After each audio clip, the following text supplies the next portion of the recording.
किसी ने मदद की उन परिवार के लोगों की, तो समाजवादी पार्टी आगे आई और उन परिवारों की मदद करने का काम किया। मुझे याद है एक गर्भवती मां जो महाराष्ट्र से चल करके पैदल आई, पैदल चलती रही और ललितपुर की सीमा पर आ गई।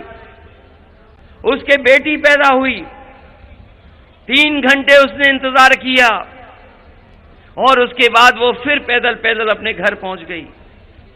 इस सरकार ने मदद नहीं की। मैं न जाने कितनी घटना बता सकता हूं जहां पर अगर सरकार चाहती तो लोगों को पैदल नहीं चलना पड़ता। केवल एक गर्भवती मां नहीं, न जाने कितने मजदूर ऐसे परिवार के लोग अपना सब कुछ सामान बांध करके, जो कुछ उनके पास था सब कुछ अपने साथ बांध करके घर पहुंचे थे। और अगर कहीं समाजवादी सरकार होती तो शायद उस गर्भवती मां को पैदल नहीं चलना पड़ता। हमें अगर डीएम की गाड़ी छीन करके भी उसको मां को देना पड़ता तो उसकी मां को घर पे पहुंचाने का काम जिलाधिकारी की गाड़ी करती। आज ये बात मैं इसलिए बता रहा हूं, जिस समय दूसरी लहर बीमारी की आई, हम और आप दवाइयों के लिए भटकते रहे, अस्पताल में बिस्तर के लिए भटकते रहे। जिस समय दवाई उपलब्ध करानी थी सरकार को, दवाई नहीं दिला पाई, बिस्तर दिलवाने थे, बेड नहीं दिलवा पाई, और न जाने कितने लोगों की जान बच जाती अगर समय पर दवाई और समय पर ऑक्सीजन ये सरकार दे देती। बहुत से लोगों की जान चली गई, कोई गिनती बताने को तैयार नहीं है सरकार। हमने आपने वो तस्वीरें देखी हैं जहां पर परिवार के लोग दर बदर भटक रहे थे और अपने परिवार के लिए मदद के लिए भाग रहे थे। वो मां गंगा को भी बहते देखा जहां पे हजारों लाशें बह रही थीं। कोई मदद सरकार ने नहीं की। सबको अनाज छोड़ने का काम अगर किसी ने किया तो भारतीय जनता पार्टी की ने किया। और याद कीजिए वो किसान जब आंदोलन पर निकले, 3 काले कानून लाए गए और 3 काले कानून ये बताया गया कि किसानों के हक में हैं। किसान जब विरोध किए उस बात को लेकर के, कीलें लगा दी गई, ट्रैक्टर से अगर जाना चाहते तो एफआईआर दर्ज हो गई, सड़कें रोकी गईं, बोल्डर लगा दिए गए और हमारे किसानों को न जाने क्या क्या कहा गया। किसानों को कहा गया ये आतंकवादी हैं, मवाली हैं, न जाने क्या क्या कहा कि खालिस्तान से आए हैं, बाहर से इनका संबंध है। लेकिन हम बधाई देना चाहते हैं अपने किसानों को कि किसान झुका नहीं, अंतोगत्वा सरकार को झुकना पड़ा और 3 काले कानून वापस हो गए। 700 किसान शहीद हुए, 700 किसान। समाजवादी पार्टी और आरएलडी ने तय किया है जब गठबंधन की सरकार बनेगी तो हम दोनों मिलकर के किसान स्मारक बना करके और जितने परिवारों की जान गई है उन्हें 25 लाख रुपए से मदद करने का काम करेंगे। चाहे वो मजदूर का दुख हो, चाहे वो मजदूर का दुख हो, किसान का दुख हो, बीमारी का दुख हो, वो वही लोग समझ सकते हैं जिनके परिवार हैं, और जो परिवार वाले हैं वो परिवार वालों का कभी दुख नहीं समझ सकते। इसलिए आज जब हम सब लोग एक साथ खड़े हैं तो हम लोगों को तय करना है कि उत्तर प्रदेश किस दिशा में जाए। उत्तर प्रदेश को हम लोग मिलकर के खुशहाली के रास्ते पे ले जाना चाहते हैं, तरक्की के रास्ते पे ले जाना चाहते हैं। हम आरएलडी और समाजवादी पार्टी के लोग मिलकर के अपने किसानों का दुख दर्द दूर करना चाहते हैं। हम आपको भरोसा दिलाते हैं कि किसानों के भुगतान के लिए उन्हें कभी धरने पर नहीं बैठना पड़ेगा और 15 दिन के अंदर उनका भुगतान कराने का काम हम लोग मिलकर के करेंगे। और इसीलिए समाजवादी पार्टी ने तय किया है अपने मैनिफेस्टो में तय किया है कि हम फार्मर्स कॉर्पस फंड बनाएंगे। फार्मर्स कॉर्पस फंड बना करके किसानों को उनका समय पर भुगतान करेंगे, उन्हें आंदोलन और धरने पर नहीं बैठना पड़ेगा। अभी तो परिणाम नहीं आया है। मां धारी देवी व कमलेश्वर महादेव की ई पावन धरती का मेरा दाना श्रवणा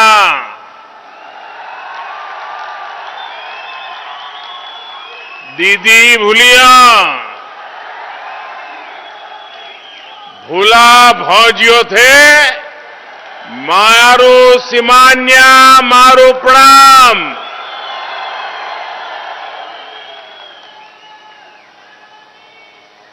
आशा करत आप सब कुशल मंगल होला। जय बद्री विशाल, जय केदार। जब वर्चुअल रैली होती है और पिछले दिनों वर्चुअल रैली के माध्यम से आपसे मिलता तो था, मैं दिल्ली में होता जरूर था, लेकिन मेरा मन उत्तराखंड के लिए ही भागता था।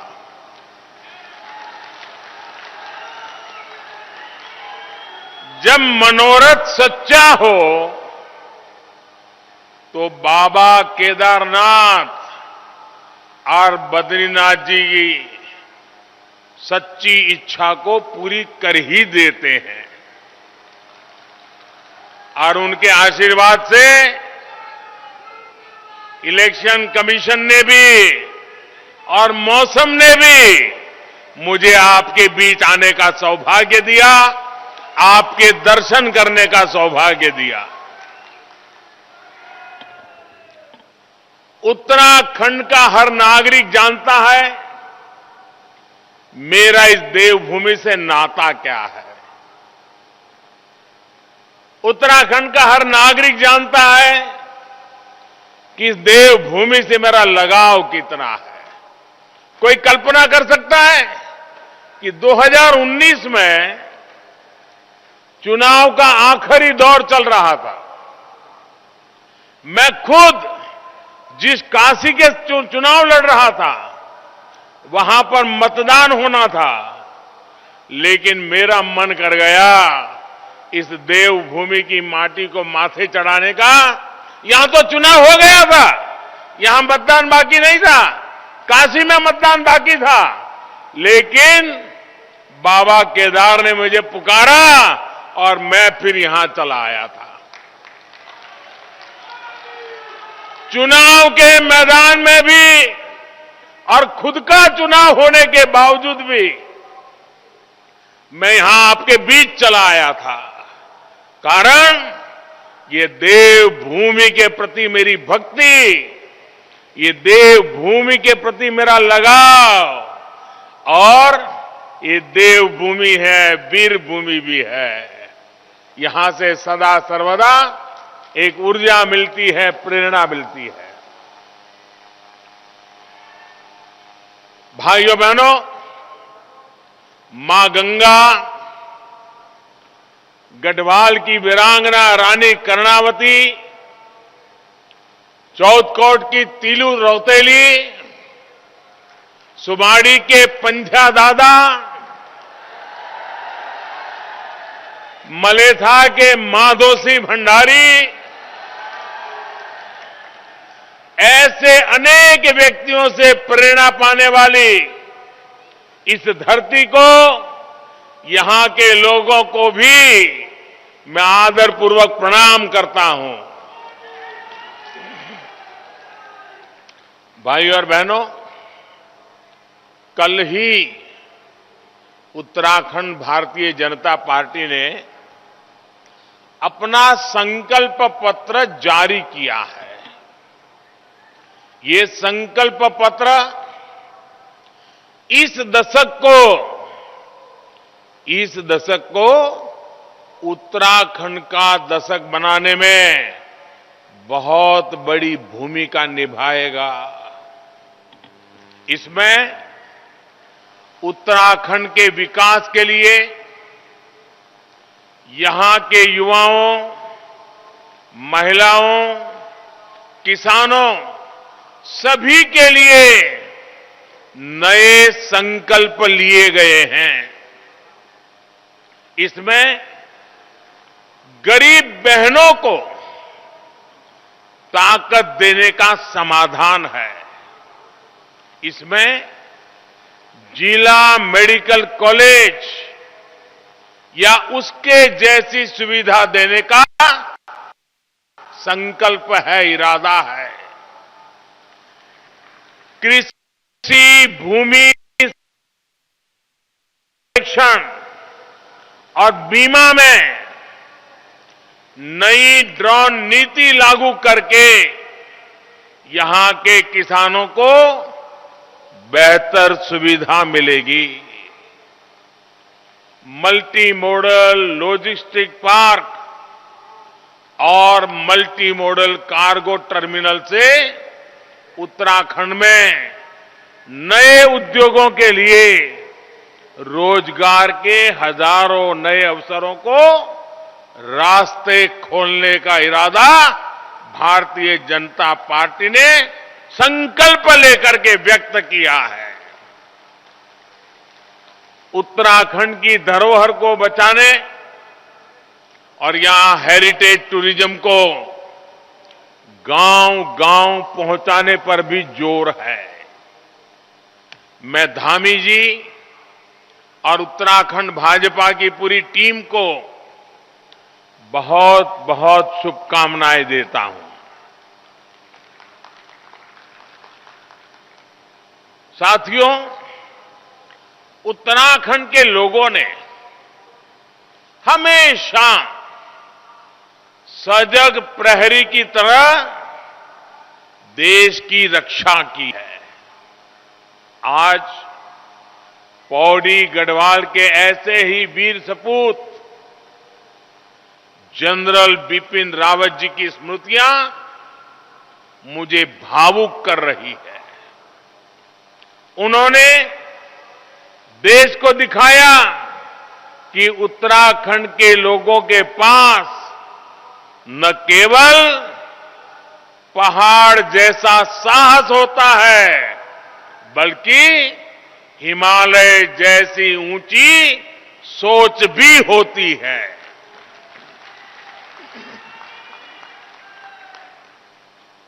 लेकिन भाइयों बहनों, मेरे मन में एक गहरी तकलीफ भी है। मुझे ये जिक्र इसलिए भी करना पड़ रहा है क्योंकि कांग्रेस पार्टी अपने प्रचार में जनरल बिपिन रावत जी के कटआउट लगाकर, उनकी फोटो लगाकर वोट मांग रही है। कुर्सी के लिए कोई इस सीमा तक जा सकता है, मुझे विश्वास ही नहीं हो रहा। उत्तराखंड के लोग कभी भूल नहीं सकते सेना को लेकर इन लोगों का रवैया क्या रहा है। जब भारत के वीरों ने आतंकी अड्डों पर सर्जिकल स्ट्राइक की तो ये लोग सेना पर ही सवाल उठाते रहे। दिल्ली की कुछ नेताओं ने तो बाकायदा टीवी पर जाकर सेना से सबूत मांगे थे। इन लोगों ने जनरल रावत को देश का पहला सीडीएस बनाए जाने पर भी खूब सियासत की थी। इसी कांग्रेस पार्टी के नेता ने बिपिन रावत जी को सड़क का गुंडा तक कह डाला था।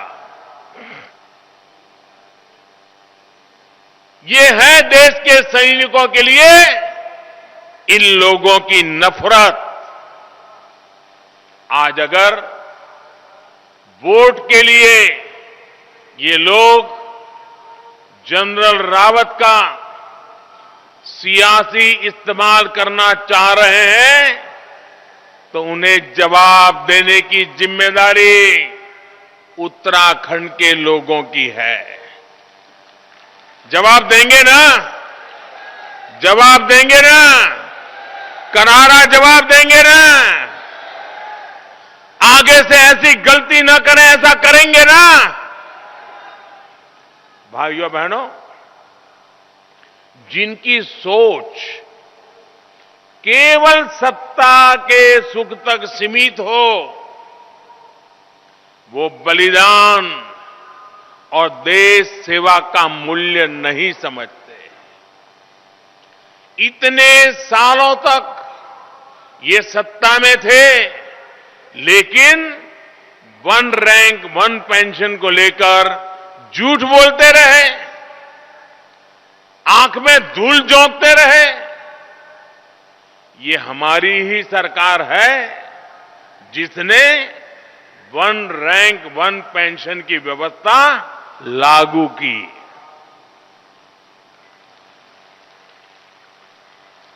ये भी भाजपा सरकार ही है जो देहरादून से उत्तराखंड के शहीदों के सम्मान में सैन्य धाम बना रही है।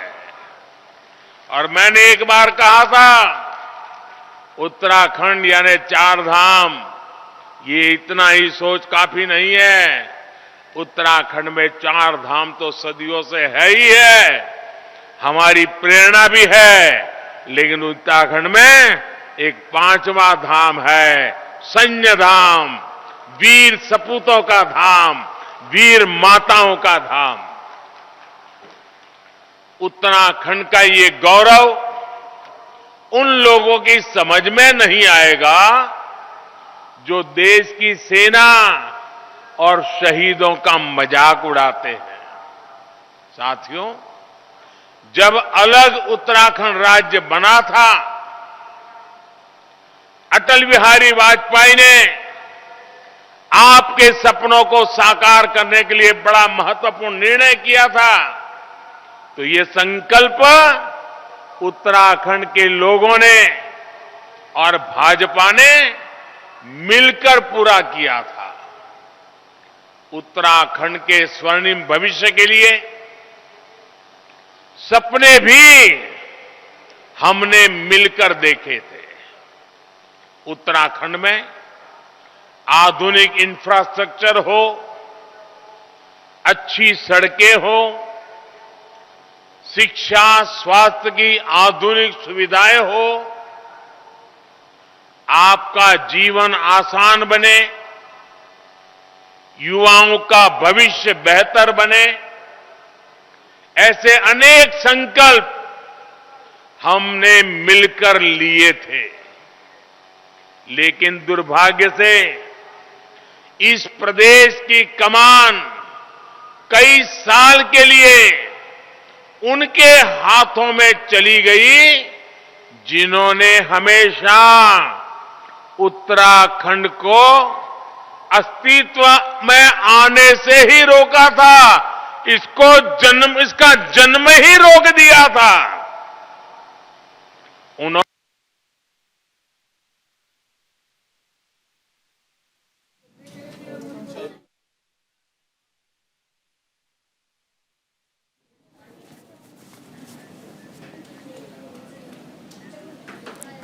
तो चलिए, प्रधानमंत्री नरेंद्र मोदी जो उत्तराखंड में पहुंचे हैं, श्रीनगर गढ़वाल में, और उन्होंने सबसे पहले मां धारी देवी का याद किया और उसके बाद उन्होंने अपनी चुनावी सभा को संबोधित किया।